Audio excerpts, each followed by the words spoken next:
사실은 이 자비 얘기를 지금 해야 된다라는 건데, 사실은 뭐 개인적으로는 젊었을 때 사실 불교와 접하게 된 게 별게 아니라 뭐 학생 운동하다 이렇게 도망다니다가 사찰에 기어 들어가 있고 뭐 이러다가 너 머리 깎아라 뭐 이러다가 뭐 이렇게 해서 깎을 수 없어요. 전 고기를 먹어야 돼요. 뭐 이러고 저항하다가 뭐 그런 우여곡절이 있어서 좀 알게 됐고, 뭐 스님들 연수할 때 제가 강연도 좀 나가고 뭐 이러죠.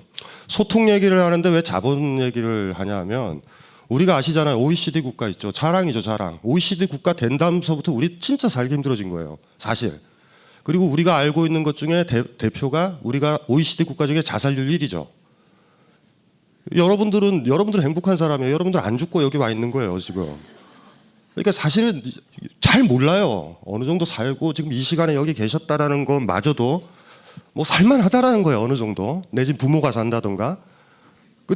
이해되시죠? 근데 진짜 힘든 사람들은 진짜 힘들거든요.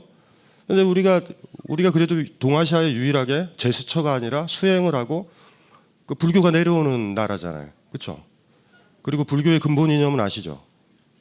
뭐예요? 자비라니까요. 스님들이 수행을 하는 것도 자비 때문에 하는 거란 말이에요. 그래서 오늘 사실 여기 오면서 제가 좋았던 건 우리 저 뒤에 도포스님 계셔서 그 도포스님이 강연이 계속 하시길래 너무 좋았어요, 사실. 왜냐하면 제 강의 시간이 줄을 수 있다라는 그 착각을 했는데 아니더라고요. 제 시간은 똑같대요. 그 뒤로 밀릴 뿐이다. 그 얘기를 듣고 다시 또 실망하고. 자본주의라는 것들로 먼저 이제 가야 되겠죠. 자본의 원리는 뭐죠?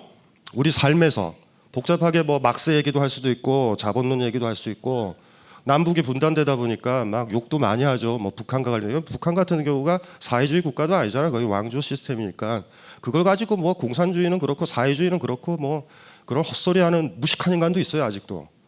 뭐 그건 얘기도 할 필요도 없고. 자본주의의 핵심이 뭐죠? 소유의 자유예요. 소유의 자유. 소유. 내가 돈 버는 거 자유롭게 하고 내가 돈 쓰는 거 마음대로 하는 거야. 신자유주의라는 게 뭐냐면 그걸 국가가 통제해서는 안 된다는 거예요. 공동체가 통제를 못하는 거예요. 그냥 자본을 풀어줘 버린 거예요. 이해되시죠? 관세 줄이고. 기억나시죠? FTA. 그 소유. 아담 스미스의 국부론 읽어보셨어요? 아담 스미스가 이런 얘기를 했어요. 개개인들이 이익을 추구한다. 그러니까 자기가 가지는 소유를 극대로 추구하면 추구할수록 전체 공동체는 번성할 거다. 이게 테마잖아.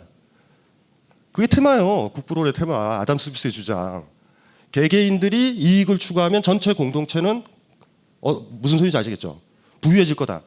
이게 지금 신자유주의 이념에 그대로 반복되는 게 뭐냐면 이런 거죠. 기업가가 자본가가 돈을 많이 벌면 고용이 창출된다. 그게 그 논리예요. 그러다 보니까 역대 정권 모조리 뭐 진보 정권이라고 하는데도 무조건 자본 편을 들었죠. 그래서 그게 신자유주의예요. 그런데 끝내 그게 자본의 자유라고. 자본가들의 자유. 그리고 그거는 아담 스미스부터 전해져 온 거야. 내가 기업이 자본이 굉장히 커지면 고용을 많이 한다. 이해되시죠? 그런데 의미가 없는 거예요. 고용을 안 해요. 이게 이제 심각한 문제죠. 왜냐하면 그들은 이윤을 추구하는 사람들이라고요. 경기가 불황일 때 여러분들이 공식을 하나 알아야 돼요. 자본주의 잘 모르면 이것만 알면 돼요. 자본가들이 하는 게 영리활동이라고 들었죠. 이익을 자기가 더 많이 갖겠다는 거니까 여러분들도 하는 거예요. 아파트 평수 늘리고. 여러분들은 작은 자본가들이에요, 사실은. 제가 옛날에 오세훈 때 느꼈거든. 강북 사람들 강남 사람보다 가난하지. 강북 사람들의 꿈은 강남 사람 되는 거죠. 평등한 세상을 꿈꾸지 않더라고. 그래서 이제 그랬는데 지금 불경기죠. 불경기가 심해지는 이유는 2008년도에 금융공황이 왔어요. 전 세계적으로. 모기지론 기억나시죠? 그래서 미국마저도 어떻게 돼요? 자본한테 안 맡기죠. 트럼프가 개입하잖아. 각 국가가. 지금 뉴질랜드 유학가 있는 애들 지금 초토화됐어요. 아시죠? 다 올려버렸어요. 뉴질랜드도. 호주도. 취업비자 워킹홀리데이로 이제 못 가요. 거기는. 그러니까 그리고 옛날에 쌌었잖아. 그러니까 옛날에는 혜택을 받았거든요. 근데도 이제 필요 없는 거야. 이제 외국 사람 필요 없는 거예요. 그래서 신자유주의라든가 자본을 놔두면 된다. 자본을 그대로 놔뒀더니 미국에서 금융공황 모기지론 기억나시죠? 법을 딱 퍼졌잖아. 그게 전 세계가 지금 그렇게 된 거죠, 지금. 그래서 지금 불경기 상태예요. 굉장히 위험한 상태죠. 철학자의 안목으로, 인문학자의 안목으로 보면 1차 세대전, 2차 세대전이 일어나기 직전의 징후와 거의 비슷해요, 사실 저는. 미국이 이렇게 자본주의 패권이 흔들릴 때 미국의 유혹이 뭔지 아세요? 미국 기득권자들, 통치권자들의 유혹. 군사력은 아직 압도적이거든. 이거 한 번 쓰면 다시 한번 회복할 수 있거든요. 이런 걱정들이 사실 많아요. 저는 혼자서 그런 고민을 해요. 산책하면서 이걸 어떻게 막을 것인가. 그래서 빵집 아가씨한테 얘기를 해도 빵집 아가씨는 그러지 말고 크라상이나 하나 더 드세요. 이러고 혼자 이렇게 고민을 하고 있는 건데. 그래 어쨌든지 간에 불경기 때 이것만 하시면 돼요. 불경기 때 자본이 이게 어떻게 돈을 버냐 하면 그것도 간단하게 오늘은 자비는 이제 뒤쪽에 얘기하고 자본의 논리만 좀 얘기를 좀 단순히 드릴게요. 다 요약을 한 거예요. 지우고 뭐 자본론 읽었었던 거 뭐 그런 거 다 지우고. 여기 직장 다니시는 분 월급을 왜 줘요? 아니에요. 물건 사라고 주는 거예요. 자본가들이 맑은 물건을 사라고 여러분한테 월급을 주는 거예요. 월급의 본질은 여러분이 그 사이에 어떤 향유와 행복을 느끼든지 간에 상관없어. 호텔에서 잠을 자든 여행을 가든 자본가한테 돈이 다시 회수돼요. 무슨 말인지 알죠? 그렇게 회수된 돈 가지고 또 물건을 만들고 개발해서 잘 되면 이게 피드백이 되는 거예요. 자본주의를 인정하는 경제학자가 두 종류가 있어. 생산 부분이나 이렇게 막 커지고 자본이 투자를 해가지고 고용이 창출될 수도 있다. 하나. 소비자들이 막 소비를 하면 올라갈 수도 있다. 하나. 둘 다 자본주의 긍정하는 사람들이야. 무슨 말인지 아시겠죠? 소비를 진작시켜야 된다. 문재인 정부 들어와서 공공일자리 창출한다 그러잖아요. 이제 공무원들의 수가 늘린다고. 왜 늘려요? 그들이 그 월급을 가지고 돈을 쓴다고. 무슨 소리인지 알죠? 근데 이제 아이러니하죠. 그 돈은 누구한테 가냐면 자본가한테 간다고. 국민 세금이 자본가한테 하는 굉장히 위험한 놀이를 할 거예요. 사실은 이게 자본주의를 조금 알고 있는 저로서는 굉장히 위험한 줄다리기다. 당장 고용은 되는데 끝내 밑빠진 독일 수도 있단 말이에요. 자, 불경기. 그러니까 어떻게 되냐면 월급을 왜 주냐면 당장 내 물건을 사라고 주는 건 아니죠. 우리 회사의 노동자한테. 이 노동자가 옆 회사도 사고 여기도 사는 거 아니야. A예요, 나. A라는 자본가. 여기 B라는 자본가 있어. A라는 자본가가 불경기 때 뭘 원하냐면 나는 비정규직을 쓸 거예요. 그리고 정리해고를 할 거야. 임금을 줄여야 되잖아. 이득이니까. 정리해고를 하는 거의 포인트는요. 기업 체질 개선이다 하지만 핵심은 뭔지 아세요? 자본가는 이득을 가지고 있겠다라는 거야. 진짜 그 사람이 사회의 리더라고 그러면 한때 인사받았잖아. 노동자한테. 어떻게 걔네들을 잘라요? 그러니까 자본가는 기본 속성이 양아치예요. 양아치. 보수적 가치가 뭔지 아세요? 옛날 장수들. 적진이 있죠. 처음 갈 때 장수가 제일 먼저 가야 돼요. 무조건. 무슨 말인지 알죠? 부하 올 때까지. 적진을 떠날 때 제일 나중에 가야 돼. 반대로 하는 장수가 있다고 생각해 봅시다. 반대로. 적진이 있으면 부하부터 보내. 2등 경서부터 이렇게 보내. 총알 안 날라오나? 그리고 안전하면 가. 그 다음에 막 위기에 빠지면 제일 먼저 가. 지켜라. 이해되죠? 우리 이게 양아치잖아요. 자본가는 양아치예요. 인사를 왜 그렇게 하는지 모르겠어. 어쨌든지 간에 이 사람이 원하는 거는 그 이득 때문에 이렇게 정리해고를 하죠. 체질 개선이다 뭐다 하지만 그들의 기득권과 그들의 이득은 남기겠다는 거예요. 근데 그들의 욕망이 하나 있어. 옆 회사는요. 정리해고를 안 했으면 좋겠고 비정규직을 안 뽑았으면 좋겠어. 왜냐하면 정규직 직원이 많아야 돼요. 그래야 이 돈 가지고 내가 만든 제품을 사. 근데 불경기라고 그랬지. B도 그렇게 생각해. 다 정리해고를 하는 거예요. 다. 우리는 돈 못 벌고. 알바하는데 그 돈 가지고 무슨 물건을 사요. 하지만 상관없어요. 다 죽어도 돼. 일단은 내 눈에 보이는 이 이득, 내 회사 규모는 유지를 해야 되는 거야. 이해되죠? 그 상태야. 그럼 경기가 어떻게 돼요? 침체되죠. 왜요? 돈을 못 벌잖아. 애들이. 못 쓰죠. 자, 이 상황이야. 이 상황이기 때문에 대선 후보들의 공약이 항상 그래요. 공공 일자리를 만들겠다. 그래서 일자리를 만들어가지고 공무원을 하나 만듭시다. 아니야. 군대를 다 모병제로 합시다. 그게 제일 빠른 방법일 수도 있어요. 사실. 그러면 그 가족들이 막 돈을 쓸 거 아니에요. 써봤자 뭐 가지고 써. A가 만든 제품 사거나 B가 만든 제품을 산다고. 그러면 국민 세금이 어떻게 되는 거예요? 이쪽 자본으로 간다고. 그럴 때 뭘 바라겠어요? 이 사람들한테. 고용을 할 것 같아요? 만만치가 않아요. 경기가 아주 호황일 때는 간혹 막 만들어져야 만들면 팔리는 시대가 있다면 막 정규직 막 고용하겠죠. 비정규직을 왜 쓰겠어요? 왜 숙련공들이 더 필요할 거 아니야. 지금은 우린 그런 상태로 있는 거예요. 이게 자본의 조건이에요. 자, 여기에 무슨 소통이 있나요? 사랑이 있어요? 애정이 있어요? 뭘 기대하세요, 여기서? 그리고 그곳에 우리 아이들이 던져져 있고 또 공부를 하고 있는 거예요, 지금. 취업도 안 되는데 공부를 하고 있어요. 대학에서 강의 가면 저는 그래요. 너의 목적은 뭐냐? 그랬더니 취업이래. 실패한 인생이다.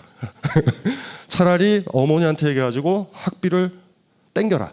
5천을 달라고 그런 다음에 사업을 해라. 사업을 하면 한 번 망해야 돼요. 망하면서 다 배워. 두 번째는 안 망할 가능성이 많아. 차라리 그 돈 가지고 그래라. 알바 뛰면서 그러지 말고. 아무도 고용을 안 하는데 미쳤다고 너 그러냐? 그리고 그 학비를 가지고 대학 교수들은 또 호의호식해요. 이놈들이 취업시킨다고. 완전히 사기공학 교육이야. 애들은 막 망가지는 거야. 그러다 끝내 어떻게 애들이 스스로 생각해요? 내가 노력을 안 해서 됐다고. 내가 노력을 안 해서 됐다고. 기업에, 평균적인 기업에 들어갈 때 있죠. 대학 교육이 필요해요, 여러분들? 솔직히 까놓고. 들어가서 한 달이면 다 배워요. 그거 서울대 경영학과 다닐 필요도 없어. 근데 지금 석사 가고 박사 가고 뭐 그런데 회사 들어가는데 무슨 미국 MBA를 받아서 뭐예요? 우리 경제 시스템 완전 다른데. 그냥 과도하게 가는 거예요. 자, 이런 조건이라고. 이런 조건에서 실망하고 좌절한다고. 시스템을요, 거의 애들이 고용 안 되게 지금 이렇게 만들어 놓고 그게 악화됐는데도 불구하고 모든 탓을 네 탓이라, 네 탓이다, 네 탓이다. 네가 노력하면 되지 않느냐. 옛날에 100명 뽑았는데 지금 10명 뽑아도 네가 잘하면 되는 거 아니냐. 뭐 이런 논리를 막 만들죠. 그리고 그런 논리를 아이들이 받아들이면 취업이 안 되면 자살하는 거예요. 내 탓이기 때문에. 살인자도 이런 살인자들이 없죠. 이상한 관념과 논리를 만들어서 아이들을 죽음으로 몰고 가. 그 죽은 사람들만 다 모여도 촛불 집회 수천 번을 열 거예요, 지금은. 얼마나 많이 죽었어요, 지금. 1년에 몇만 명씩 죽는데. 여러분이 방치하고 있을 때. 그래서 사실은 철학자로 살아가면서 대학에 강의를 가든 어디를 가든 이 얘기를 계속 하죠. 계속 하죠. 쓸데없는 생각하지 마라. 쓸데없는 생각하지 마라. 그걸 다 믿어요, 그렇게. 이런 조건이거든요. 오늘 이 얘기가 하기 힘든 거는 우리는 살 만큼 살 사람들만 여기 와 있다는 거야. 이 놀라운 사실이에요. 아이러니하죠. 진짜 들어야 될 사람들은 이걸 못 듣고 있고 들을 여지도 없어요. 언감생심이죠. 알바 뛰어야 되는데 여기 와서 어떻게 들어. 딜레마예요, 이게 항상. 항상 딜레마. 그냥 이 강의가 그냥 그렇게 도움됐으면 좋겠어요. 나중에 여러분들의 손녀, 손주가 비정규직에 대해서 자살할 때 자살을 방지할 수는 있어요. 이거 네 탓은 아니다. 무슨 말인지 알죠? 아버지가 못나서 그렇다. 사회를 왜 이렇게 경쟁으로 악의 다툼으로 만들었냐. 지옥이 뭐예요? 불교의 자비를 얘기할 때 여러분들이 반드시 알아야 될 게 있어요. 어떤 이념으로서 자비가 나왔다라고 하면 무자비한 세상을 전제해야 돼요. 무슨 말인지 이해되시죠? 자비가 전제가 아니에요. 무자비하기 때문에 자비 얘기가 나오는 거예요. 노자 도덕경에 뭐라고 나오는지 나라가 어지러워야 충신이 나온다. 충신 얘기가 막 나오죠. 다 충신돼서 죽으라고 충신 얘기가 나오고 집안이 개판돼야 효자 얘기 나온다. 다 효자인데 무슨 효자 얘기를 왜 해? 그거 무슨 말인지 알죠? 무자비거든요. 조건이 무자비. 연꽃 아세요? 불교의 상징이 연꽃이잖아. 연꽃의 전제가 뭐겠어요? 더러운 진흙탕이잖아. 지옥이라는 자각을 해야 돼요. 여기서부터 출발해야 돼. 여기가 지옥인 거예요. 지옥이 뭐예요? 약육강식이지. 약한 애들 짓밟죠, 그냥. 그게 약육강식이잖아. 지옥의 전제가 뭐냐면 강한 아이가 강한 입법관이 염라대왕 같은 게 진짜로 막 그냥 똥물에 튀기고 이러는 거잖아. 지옥의 모습이 뭐냐면 참 재밌어요. 지옥의 모습이요, 약육강식으로 보여요, 저는. 명부전에 딱 보면. 무슨 말인지 알죠? 물론 정당화는 하죠. 그들은 나쁜 애니까 혀를 뽑아가지고 말이야. 발설지옥 같은데 혀 쭉 뽑아가지고 혀에 밭을 갈잖아. 저는 아마 발설지옥이 있으면 갈 거야.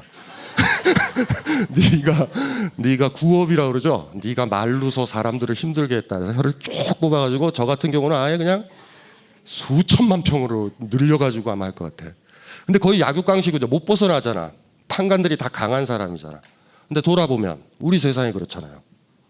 지옥 아닌 곳은 뭐예요? 강제로 뭐 당하지 않는 곳이에요. 함부로 하대 안 받는 곳이란 말이야. 근데 우리 세상이잖아요. 지옥과 여기의 모습이 같아.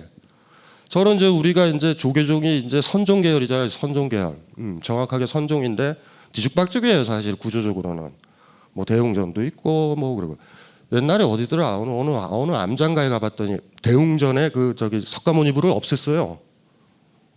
그 참선빵으로 만드신 스님이 계셨는데 스님들이 부처인데 그 대웅을 없앤 거야. 그래서 내가 그 스님한테 존경한다 그랬어요.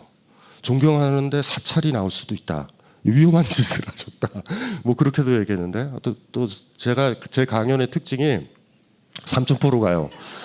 중간중간에 약간 이상한 데로 간다 그러면은 기억은 해놔야 돼요. 얘가 어디서 길이 빠졌나. 그거 얘기하려고 그랬다. 지금 제가 뭐 얘기해야 돼요? 지옥을 얘기했잖아요. 지옥. 제가 제일 좋아했던 게 중국에서 제일 어려웠었던 시절에 불교가 굉장히 번성해요. 그게 수나라 당나라 시절이야. 완전 개판이었죠. 왕조 한화가 교체되고 막 싸우고 이러니까 민중들이 도탄에 빠진 거죠. 그때 사실 우리가 순서로는 천태, 하엄, 선종 이렇게 배우지만 당나라 시절 5세기, 6세기 때는 세 가지가 거의 같이 있었어요. 그중에 제가 제일 기억하는 건 천태종이에요. 천태종. 법화경. 법화경 아시죠? 지금도 좋아하시잖아. 그 법화경이 자기들의 핵심 경전인데 지옥 같거든요. 지옥. 걔네들은 진짜 지옥이에요. 수나라 시절에는. 무슨 말인지 알죠? 천태종의 제가 매력적이었었던 게 그게 뭐냐면 지옥인데 여기다가 연꽃을 피우겠다라는 거예요. 지옥이니까. 시궁창이니까. 무자비한 세계니까 자비를 심겠자라는 거예요. 너무 강렬한 거예요. 너무 셌어요. 그거 자체가. 수나라 당나라 교체할 때 막 난리가 아니었거든요. 유도 아니었죠. 불교가 가장 셌을 때가 언제인지 아세요? 혼란기고 지옥 같은 세상이에요. 지금이 사실 불교가 부흥할 때예요. 우리나라가 진짜 부흥할 때라니까요. 개판이잖아. 애들 자살하고. 저는 스님들 만나서 이렇게 요새 스님들이 출가를 많이 안 하고 뭐 이런 걱정을 할 때 업보라고 그래요. 업보. 스님들이 좋아하는 업보다. 젊은 아이들을 얼마나 많이 품어줬냐 지금. 무슨 말인지 알죠? 제가 누누이 얘기했잖아요. 사랑으로 가면 사랑으로 오고 미움으로 가면 미움으로 오는 거죠. 그게 빨리 오냐 늦게 오느냐의 차이죠. 남한테 해코지를 많이 하면 남한테 해코지를 빨리 받거나 나중에 받거나 아예 함부로 대하면 당장 아이가 저항하면 그나마 행복한 거다. 할아버지 할머니에 대해서 임종 직전에 아이가 복수한다? 기회되고 엄마가 그때 연탄집게로 나를 팼지? 뭐 이 얘기할 때 할머니로서 좀 당혹스럽죠.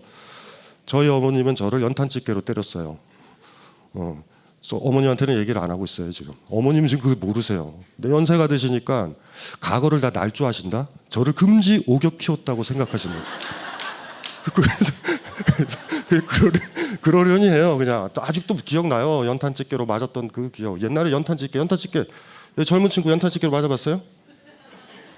우리 연탄집게로 맞아도 우리는 망가지지 않았어. 연탄집게가 부러지거나 얼마나 세게 때렸으면 그래. 그때는 제품이 안 좋았을 수도 있어요. 어쨌든 지옥이에요. 지옥에 대한 자각을 합시다. 거기서부터 출발해야 되는 거야. 지옥에서 연꽃을 피워야 된다라는 거야. 지옥에서 연꽃을 피워야 되는 거야. 지옥인데 어떻게 연꽃을 피워요? 이런 생각이 들잖아. 나 살기도 힘든데. 이래서 수행이라는 게 필요한 거예요. 그래서 힘들다라는 거예요. 사찰이 있고 정각이 있고 뭐 승가대학이 있고 동국대가 있어가지고 불교도가 탄생하는 건 아니에요. 그래서 힘든 거예요. 그래서 수행이 필요하고 그래서 우리가 스님들을 존경하는 거예요. 지옥인데 저 사람만큼은 지옥이 아닌 거야. 저분을 보면 지옥이 아닌 희망을 보는 거예요. 그런 희망 보죠? 가정사는 지옥이고 남편이 개패듯이 패고 막 이러고 애들도 저항하고 막 게임하고 난동을 부리는데 그나마 사찰 들어가니까 어떤 희망이 보이지 않아요? 그쵸? 밥도 좀 웬만하면 주고 어디 가서 돈 내고 먹어야 되는데 별거 아니에요. 지옥이라는 자각서부터 출발을 해야 된단 말이에요. 이건 진짜 중요한 것 같아. 그래서 수행이 고귀한 거예요. 이곳이 지옥이기 때문에. 지옥인데 지옥 아닌 세상을 스스로 온몸에 담아내야 수행자는 완성되고 온몸으로 스스로 자유로워진 다음에 지옥에서 벗어나서 인간답게 됐을 때 인간답게라는 것도 얘기하면 안 된다. 인간세가 지옥이니까 약간 성스럽게 되고 신적으로 되었을 때 그때 되면 얼마나 불쌍해 보이는지 아세요? 다른 사람들이 아직도 아기 다툼하고 있는 저 인간들이 지금 내 이득 때문에 아이한테 함부로 대하고 내 아이가 서울대를 들어가면 나는 서울대를 간 아이를 둔 엄마로서 자랑하려고 그러고 애가 진짜 원하는 과는 보내지 않으려고 그러고 이런 모습들 있죠? 막 온갖 가지 모습들. 출발은 거기서부터 시작해야 된다. 그걸 어떻게 넘어갈 것인가 문제예요. 자기가 한 번이라도 스스로 이 지옥에서 벗어나서 약육강식을 벗어나서 자비를 행하는 사람이죠. 그렇게 됐을 때 아기 다툼하는 사람이 뭘로 보여요? 불쌍해 보이고 측은해 보이지. 그래 원효 스님이 자리 이탈을 얘기하는 거예요. 무슨 말인지 알죠? 불교에서 이익이라 하면 자유로워지는 거지. 집착 없고 구속 없고. 무슨 말인지 아시겠죠? 자기가 그렇게 되는 거야. 그렇게 되다 보면 남들이 측은하다고. 제가 우리나라에서 제일 좋아하는 저한테는 뭐 인문학자죠. 원효도 저한테는 인문학자예요. 철학자고 저한테는. 여러분들한테는 좋은 스님이겠지만 원효 스님의 그 금강산매경론을 진짜 좋아해요. 그 책을. 그러니까 우리나라 학자들은 되게 대승기신론 그걸 주로 보는데 왜냐하면 금강산매경론은 너무 라디칼한 데가 있어서 그래. 열반에 이른 사람은 열반에 머물 수 없다라는 그 구절이 저 너무 좋아요. 열반에 머문 사람은 열반에 이를 수 없다. 수행이 완전히 끝나서 자유로운 사람은요. 그 완전히 끝난 그 평화로운 상태에 머물 수 없다. 왜요? 자기 거를 다 버리고 이 세상을 있는 그대로 보게 되면 고통과 지옥이 보이는데 내 마음은 울게 되는데 과거 수행했었을 때 내가 배고파서 울었고 내 다리가 아파서 울었고 나이 든다고 울었는데 이제 그건 사라졌잖아. 사라지고 나서 완전해지고 보니까 타인들이 다 병들어 있는데 어떻게 열반에 들여? 어떻게 내 마음이 고요해? 내가 마음이 고요하려고 그러면 뭐 어떻게 해요? 무슨 상관 있어? 바깥에는 막 바람이 부는데 난 나무 같은데 얼음처럼 되는 거 아니에요. 완성이. 차라리 수행할 때는 좋았죠. 나 수행이 덜 끝났다고. 수행의 완성은 자비로 나와요. 그래서 어차피 사람 사는 세상의 모습, 삶의 인생의 모습을 제대로 본다면 대표적인 게 뭐예요? 여러분들 다 뒤지잖아. 아파트를 가져서 그렇게 많이 가서 뭐예요? 그래. 연금 벌어서 뭐 하냐고. 다 뒤지면서 여러분보다 더 오래 가는 거를 왜 가지고 있어? 땅들을. 자기가 진짜 죽는 걸 알면 잠깐 생각해봐요. 오늘 죽는다고 합시다. 이거 강의 끝나고. 지금 가지고 있는 금부치를 가져서 뭐해? 가장 이뻐한 사람한테 주고 갈걸요? 안 그러겠어요? 영원히 살겠다. 그런 착각에 빠져 있어요. 왜 불교에서 무상을 얘기하고 무아를 얘기해? 아주 쉬워요. 뒤진다라는 것만 알면 돼. 아이도 뒤져요. 아이 뒤지는데 왜 이렇게 학원을 보내? 청동상을 만들어요 지금? 영원히 가는? 나가르주나 용수보살은 이렇게 했다고요. 중론에서. 내가 없는데 내가 가진 것이 어디에 있느냐? 무아를 안다라는 거는요. 내가 가지고 갈 수 있는 게 하나도 없는 거야. 내가 가지고 있는 거는 가만히 놔둬도 없어지고 사라지고 그러니 남한테 줄 수밖에. 성실론이라는 책이 있어요. 소승불교 경제예요. 소승불교. 시다르타가 죽고 나서 이제 정리 들어가는 거죠. 정리. 그 인도는 방언이 많아가지고 정리가 심각해졌어요. 학파끼리 결집이라고 그러죠. 결집. 모여가지고 이렇게 해서 경전이 하나 만들어졌는데 거기서 그 유명한 삼법인이 처음으로 등장해. 시다르타가 삼법인은 얘기한 적 없고 제자들이 이렇게 기억나죠? 일체계고 모든 게 고통이다. 제법무아 기억나죠? 이 세상에 있는 모든 존재자들은 영원한 자아, 아트만이 없다. 재행무상 기억나죠? 무상하다. 이 세상이 고통이다. 고통, 무아, 무상 세 가지라고. 고통이 뭐예요? 지옥이라고. 이 세상이 지옥이라는 것만 알아도 자비의 마음이 생겨. 세월호처럼 물에 빠져 있고 우리 다 죽어간다라고 했을 때 생기잖아. 일체계고를 왜 널널하게 봐요 그렇게? 고통이라고 그랬잖아요. 지옥이라는 얘기야. 이 세상이 지옥으로 안 느껴지는데 어떻게 불교 신자라고 자처해? 이 세상이 지옥이라고 생각해야 그 사람들을 구하지. 자비행이 거기서 나오죠. 무아라고 그랬잖아요. 무아를 제대로 알면 자비가 행해져야 된다고. 무상을 제대로 알면 자비가 행해져야 돼요. 도대체 그게 무슨 썩어간 말벽닥이에요. 그거 무아 떠들어서 뭐 하는데 그게. 사람을 구하겠다는데. 그래서 나는 존경스러운 거예요. 시다르타가, 원효가. 힘드니까. 저는 힘들어요 사실. 하려고 하거든요. 근데 피곤하면 이건 좀 아니다. 너무 과하다. 막 이런 생각이 들어. 그래서 사실은 머리를 안 깎는지도 몰라요. 머리 깎는다는 게 얼마나 무게감이 있는데. 만만한 게 아니죠. 사찰이 커지면 어떡해? 사찰에 금상이 올라가면 어떡해요? 그 금은 도대체 어디서 나온 금인데? 삼법인 배웠죠? 외우죠? 참불가에도 나오지? 고통이다라는 거 음미 제대로 해보셨어요? 난 살만해. 세상 사람들은 고통스러운가 보다. 이래도 안 돼. 내 자신이 지옥에 있구나. 아이고 아버지인데 아들 하나 낳았다고 저 아들도 감당 못할 자아고 속이 좁아서 애한테 앞풀이를 하는구나. 내가 낳아놓고서 내가 이게 이제 업보를 내가 당하는 거야. 이런 느낌 받을 때 있죠. 내가 완전히 어른일 때 애를 낳았어야 되는데, 내가 완전히 성숙할 때 결혼을 했어야 되는데, 투정 부리고 욕심 부리고 더 받기 원하고 막 이래서 갈등 벌어지잖아요. 그 자각만 해도 내 가정사는 고다. 왜 몰라? 알지. 그리고 여기서는 구원을 받아야 된다. 나도 구원하고 아내도 구원하고 아이도 구원하고 남편도 구원해야 되지. 그러면 출발하는 거예요. 자리 이타가 별건가? 고통이라고 처절하게 느껴야 돼. 우리 사회 고통이잖아요. 왜 고통들을 못 보는 거예요, 다? 사찰이 일이 많은데, 스님도 그리 많은데, 불교 신자들 이렇게 많은데, 시다르타 여기 딱 오면 뭐라 그러겠어요? 분명히 그럴 거야. 강신주 네가 낫다.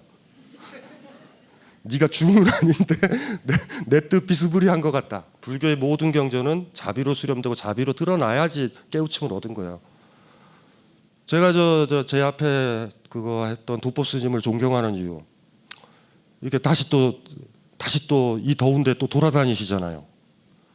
그 돌아다니는 게 힘든 거잖아. 자기가 힘든 거잖아. 자기가 힘든다라는 게 뭐를 의미하는지 아세요? 누군가한테 주는 거다. 누군가한테 주고 있는 거예요. 내가 누군가한테 뭐를 계속 주면 배가 고프죠. 내 먹을 걸 주면. 스님이 가끔 가다가 화가 나실 때, 사회가 좀 이상해질 때, 스님은 대신 스님이 고통스럽겠지. 재밌지 않아요? 내가 편하려고 하면 남들이 고통스러운데, 내가 고통을 기꺼이 감대하고 힘들어하면 우리는 그 느낌을 받아요. 그것 때문에 우리가 편하다라는 거. 그래서 존경스러워요. 사실 저 같으면 못해요. 그래서 아까 저 스님한테 바빠서는 얘기 못했는데, 하필이면 이렇게 더워질 때 다니시냐, 저 같으면 가을에 출발한다. 이런 얘기를 지금 드리고 싶죠. 그러니까 저는 날라리예요, 날라리. 불교가 가르침이 그래요. 그러니까 넓게 생각을 안 하셔도 될 것 같아. 더 넓으면, 여러분 마음이 넓어야 그 넓은 고통도 받을 수 있으니까 그것까진 바라진 않아요. 여러분 자신에 대해서, 가정에 대해서, 가까운 사람들에 대해서 이곳이 지옥이다라는 걸 알아야 돼. 지옥이 펼쳐질 때요. 그래서 우리는 행복한 집안인데 왜 지옥이야? 이러지 말자고요. 원래 지옥이야. 행복이라는 건 서로 은혜에서 가끔 생기는 거구나. 내가 너를 위하고 너도 나를 위하는 그 찰나에 잠깐 생기고, 다시 그 은혜가 교감이 안 됐을 땐 다시 외롭고 고통스럽게 가는구나. 그렇게 생각하면서 하루하루 살아가면 될 것 같아요. 그래서 사실은 이게 강연을 이렇게 준비하면서 약간 장난친 거예요. 자본과 자비가 자자가 같잖아. 그리고 본에 비읍이 있고 자비에 비읍이 있잖아. 그래서 이쪽에서 뭐 강의할래요? 그래서 자본과 자비 그냥 이렇게 했는데, 항상 그래요. 저는 불교에 희망이 많아요. 굉장히 희망이 많아요. 우리 애한테 이 전통이 있었다라는 거, 그리고 저를 싫어하는 스님도 있지만 저랑 비슷한 생각을 하는 스님들을 만나보면 희망을 느껴요.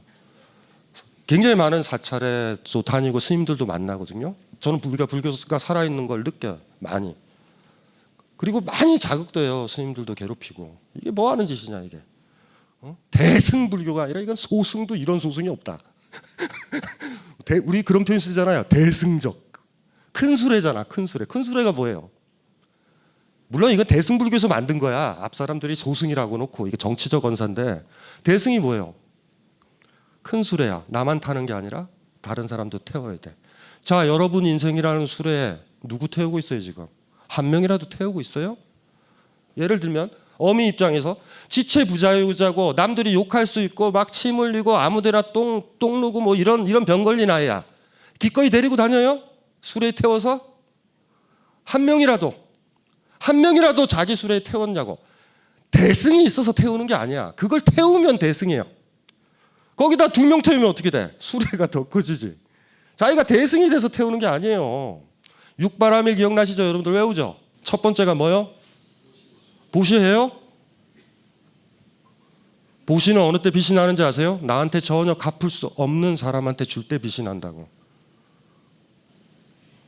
갚을 수 있는 사람한테 주지 않아요? 대충 비슷한 사람? 응? 평화롭게? 예? 무슨 생활 공동체 비스무리하게? 왜 보시라고 그랬을까? 보시를 행한 사람은 강제로 알게 된다? 내가 가질 수 있는 게 없구나라는 것들을. 누구한테 주는 거잖아요. 불교에 또 무소유라 그러지. 자본이 소유의 논리로 움직이면 불교는 자비의 정신 무소유죠. 왜 무소유예요? 내가 가진 걸 주니까. 무소유를요 게으름이라고 생각하시면 안 돼요. 그런 사람들이 있어 간혹가다. 저는 무소유의 삶을 살아요 이렇게 생각하는 사람들이 있어. 가난해서. 아니에요. 저는 그래서 어떤 책에서도 그렇게 썼잖아. 무를 동사로 해석하라고. 없앤다. 내가 가진 걸 덜어낸다. 없앤다로 봐야 돼요. 그렇잖아요. 무소유를 실천하실 수 있어요? 안 좋은 것만 주지 않아요? 집에 쓰다가 안 입는 옷들 그거는 종량제 봉투에 넣는 건데 그게 주는 거 아니에요. 그거 말고 나한테 진짜 중요한 거. 최근에 산 신상. 옷을 줘도 그걸 줘야지. 알잖아 스스로는. 남들 보기에 그럴듯하게 이거는 쓸만해. 하지만 내가 안 입어. 이거 줘야지. 이런 거 말고. 쌀 있죠. 쌀이 다 떨어져서 조금 있다가 제사도 지내야 되는데 쌀이 다 떨어지는 그 쌀독에 그걸 마지막 긁어가지고 배고픈 사람한테 줄 때 보시에요. 무슨 말인지 알죠? 쌀독이 넘쳐 갑자기. 쌀이 너무 많이 들어왔어 친구들한테. 넘치다 보니까 쌀독도 사야 돼. 조금 남아서 이번에 사찰에 그 쌀을 가져가야지. 어머 보시 이러지 않았어요? 진짜 소중한 거 줘봤냐고. 소중한 거 줘봤어요? 자비가 그런 건데. 그래서 육바라밀을 얘기하는 거예요. 이게 난 더 세다고 봐요 사실. 수행하고 참선하고 뭐 해가지고 무아를 뭐 여러 가지 뭐 있는 그대로 보고 뭐 다 필요 없어. 있는 그대로 보면 뭐가 보인다 그랬어요? 지옥이 보인다고. 있는 그대로 봤더니 법의 꽃이 하늘을 날린다. 이런 구절들 보면 화가 나요. 있는 그대로 보세요. 있는 그대로. 불쾌한 거는 피한다고. 가난한 사람들 피해요. 노숙자 있으면 피해. 직감하거든. 나도 노숙자가 될 수 있으니까. 안 좋은 일 있으면 피해. 안 좋은 일 있으면 봐야죠. 정견이라고 그랬죠. 정견이라는 표현 쓰지. 올바로 본다. 고개 돌리지 마요. 고개 돌리지 마요. 그것까지 포함되어 있는 거야. 바로 봐요. 힘들다고요. 그거 자체가. 그래서 이걸 테마를 잡은 거예요. 자본이 소유잖아. 아주 강력한 소유. 불교는 무소유에 있다고. 어느 자본가가 사실 아이러니가 뭔지 아세요? 어느 자본가가 불교 신자다라고 하면 우리 시스템에서 걔는 망해요. 회사가. 뭔지 알지? 회사는 불경기인데 고용을 더 들여. 그리고 애들을 뽑으면서 그런 거야. 요번에 50명을 뽑았지만 이것 때문에 우리 아이들은 휴학을 냈어요. 노동자 입장에서 좀 화가 짜증이 날 수도 있어요. 이건 뭐냐? 이해되죠? 자비를 행하면 죽게 만드는 시스템이야. 그리고 그들은 정당하여 어쩔 수 없다고 사는 게 그렇다고. 우리 회사가 또 스스로 정당한 게 또 이런 거야. 내 회사가 망하면 그나마 있었던 노동자들도 힘들다고 정당화를 해. 사실은 진짜 싫어하는 건 자기가 망하는 거거든요. 힘들지 않아요? 그러니까 불교가 힘든 거예요. 이 지옥 같은 곳에 어떻게 자리를 매김할까? 여러분이 돈 벌고 어떤 분이 돈 많이 벌어서 사업도 할 수 있고 뭐 이럴 수도 있잖아. 그 작업이 너무 힘든 거야. 이러신 분 있어요? 10년 동안 쌈박하게 돈 번 다음에 10년 딱 되는 그날 가장 배고프고 힘든 사람한테 다 준다. 하나도 없이. 하실 수 있겠어요? 굉장히 힘들어요 이거는. 왠지 아세요? 가난하면요 우리는 이렇게 주고받을 수 있어. 별로 없기 때문에. 무슨 말인지 이해되시죠? 소유가 굉장히 많아지면 주기가 만만치가 않아. 내가 주더라도 벤츠를 줘야 돼. 이제 규모가 아까워. 무슨 말인지 어렵지 않죠? 가난한 동네에 그나마 애정이 있는 이유가 그거예요. 왜냐하면 줘도 그렇게 티도 안 나. 근데 커져버리면 규모가 이제 커지기 시작하는 거예요. 그래서 오늘 그 테마를 생각한 거예요. 아주 팽팽했으면 좋겠어요. 자본과 자비. 자비의 힘이 압도적으로 빚을 내서 자본을 누구려뜨렸으면 좋겠어요. 진짜. 여러분들이 그 노력을 하게 되면 앞으로 태어날 모든 아이들 있죠. 요새는 애들도 안 낳으려고 그러잖아. 지들도 지옥에 사는데 애까지 풀 패키지로 지옥에 태어나게 할 수 없잖아요. 무슨 말인지 알죠? 이곳이 지옥이라고 느끼는 사람은 아이를 낳기가 만만치가 않아. 희망이 있어야 되잖아요. 여러분들이 불교 신자니까 스님들은 잘 안 하시는 것 같아. 여러분들의 힘인 거예요. 스님들을 막 밀어요 뒤에서. 무슨 말인지 알죠? 스님 사람들이 힘든데 지금 하얀 거 훅 들어가면 도망가는 거예요. 동항 들어갈 때 못 들어가게 하는 거야. 스님이 앞장서세요. 우리가 무슨 힘이 있어요? 무슨 말인지 아시겠죠? 여러분들의 힘이 제일 센 거예요. 제가 봤었을 땐. 종교 경제학적으로 여러분들이 시주를 하기 때문에 스님들이 먹고 살아요. 그렇기 때문에 힘이 센 거예요. 은근. 무슨 말인지 알죠? 자꾸 스님 이러시면 겨울에 사찰에 난방 안 들어옵니다. 뭐 이런 거. 이렇게 해서 스스로 서로 자비 쪽으로 가자고요. 보시가 왜 육바라밀인지 알죠? 처음에 주는 건 너무 힘든 거야. 그래서 수행이라는 거예요. 이걸 왜 줘? 힘들잖아. 한 번 힘들죠. 한 번 줬다 하면 괜찮아요. 제가 농담삼아 그런 얘기죠. 인간한테는 행복이 두 가지가 있거든요. 하나는 뭐냐면 유치한 행복. 더 많이 가지면 행복해. 아파트 평수 늘면 행복하고, 무슨 말인지 알죠? 직급 올라가면 행복하고, 아이가 무슨 뭐 서울대 가고 막 이러면 더 많이 가지면 행복한 게 있잖아. 자본가도 어쩌면 그 행복에 빠졌는지도 몰라요. 그런데 또 하나의 행복이 있어. 사랑하는 사람이 생기면 생기는 행복. 그건 뭐냐 하면 내 밥을 기꺼이 그 사람한테 먹이고 내가 굶을 때 행복하다. 그 사람을 얻고서 밤새도록 병원을 뛰어다니면 그때 행복하다. 가난해서 무소유해서 행복이 온다. 무슨 말인지 알죠? 행복이 두 종류가 있어요. 모으면 모을수록 탐욕스럽게 하는 행복이 있어. 그래서 지금 우리 사회에 지옥에 살고 있는 사람들의 공통점은 하나의 행복밖에 몰라. 여러분들도 그 행복은 알죠? 더 많이 얻으면 좋은 거 있잖아. 이해되죠? 하지만 여러분들이 보시를 행하게 되면 묘하게 오는 그거 있지. 야, 내가 가난할수록 더 좋은 거야. 와, 너무 좋은 거야. 오히려 그때 되면 이런 후회가 돼요. 내 거를 남겨놨을 때 후회가 된다고. 제가 저를 알고 있는 사람한테 제 학창시절 경험에서 저는 가난하게 태어났거든요. 경남 함양에서 올라와가지고 뭐 아버님 막노동, 돌아가신 아버님 막노동에서 저를 키웠어요. 그러니까 아주 힘들게 살았죠. 이 가난하게 살면 애가 거지근성이 생겨요. 거지근성. 거지근성 뭔지 알죠? 친구를 많이 안 만나. 혼자 먹게 되고. 무슨 말인지 아시겠죠? 대학에 딱 갔는데 제 친구는요.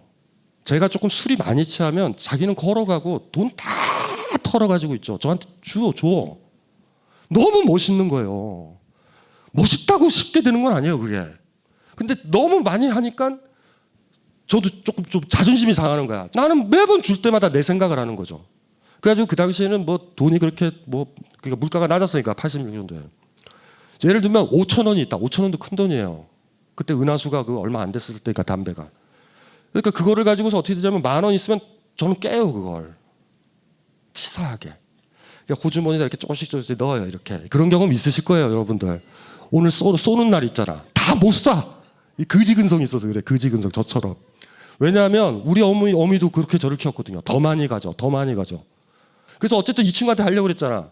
그리고 그날 그 친구한테 다 줬어요. 2,000원 남기고. 디토주문이 2,000원 있어. 그리고 그 친구가 택시 타고 갈 돈은 충분히 되는데 그날 디토주문이 2,000원을 딱 만지는 순간 제가 받은 느낌이 뭔지 아세요? 이런 거였어. 신주야, 넌 친구 한 명도 없겠다 이 새끼야. 왜 그걸 못 주냐?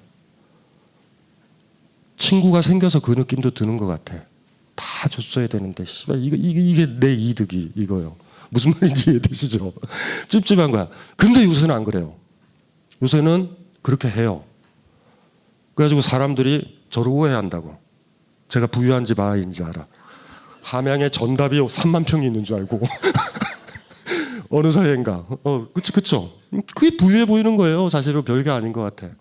무소유의 행복을 아셔야 돼요. 무소유가 불행하기 때문에 힘든 게 아니에요. 무소유, 내 거를 덜어준다. 덜어주는 게 뭐예요? 애정이 있어야 되지. 이미 무소유를 하고 보시를 행하게 되면 여러분들은 자비하고 있는 거야. 누군가를 은혜하고 있고. 그 두 가지 길이죠. 그 두 가지 길 사이에 어디엔가 있는 거예요. 제대로 보시합시다. 무슨 말인지 알죠? 빈털털이 되게 주자. 거지근성 보이지 말고. 무슨 또 좋은 얘기 하나 해드리면 제가 옛날에 글 쓸 때 피곤했을 때 어느 선생이 한 말인데 운물을 다 드러내면 맑은 물이 차인다고. 무슨 말인지 알죠? 어정쩡하게 드러내면 어정쩡하게 탁한 물 생겨. 사람이 그래요. 사랑이라는 게 자비가. 한번 보시를 행하시고 다른 사람 도와주는 연습을 하면 할수록 여러분들은 더 맑아져. 맑은 샘물이 있어야 되는데 이 세계가 썩었죠. 아무리 강물이 썩어도 그나마 덜 썩는 이유가 뭔지 아세요? 저쪽 산끄트머리 하나에 쫄쫄쫄쫄쫄쫄 샘물 하나 흐른다? 그것까지 막으면 큰일 날 것 같아요. 여러분들도요. 제가 막 강연해도 세상이 안 바뀌잖아. 처음에 막 좌절했어요. 이렇게 강의를 했는데도 세상은 그대로고 막 이런 느낌이 들을 때가 있는데 요새 와서는 그렇게 생각해. 쫄쫄쫄쫄쫄쫄쫄. 내가 너무 오버했구나. 내가 바다와 같은 물을 분출할 수 있는 사람이 아닌데 내가 할 수 있는 건 쫄쫄쫄쫄쫄쫄. 그 누가 그래서 뭐 하세요? 쫄쫄쫄쫄. 그냥 쫄쫄쫄쫄이야 나는. 그러니까 오바는 하지 마세요. 무슨 말인지 알죠? 갑자기 도법 스님처럼 마음도 안 되는데 또 쫓아간다 그러면은 근육통 오고 무릎 아작 나고 잘못하면은 괜히 그냥 병원에 보시한다고 쓸데없이 자신 없어. 그냥 우리는 어떻게 쫄쫄쫄쫄 이게 멈추지만 않으면 돼요. 그게 쫄쫄쫄쫄 나간 만큼 여러분 안에 맑은 기운이 있죠. 맑은 마음들이 맑은 샘물처럼 올라온다고. 그러면 그게 여러분들 얼굴에 드러날 거예요. 근사하게. 그래도 여러분들 얼굴은 좋아요. 어쨌든 여기서 딱 보면 저보다 훨씬 좋은 것 같아요. 그럼 아마 도법 스님이 쫄래 힘들게 걸으시는 의미가 뭔지 그런 게 나올 것 같아요. 그래서 훌륭한 스님도 많아요. 그러니까 제가 뭐라고 그랬다 그래서 스님들을 불신하지 말고 삼보잖아요. 삼보. 기 여기시고 그래 도움을 좀 많이 얻으시면 좋을 것 같아요. 예, 이걸로 마치겠습니다.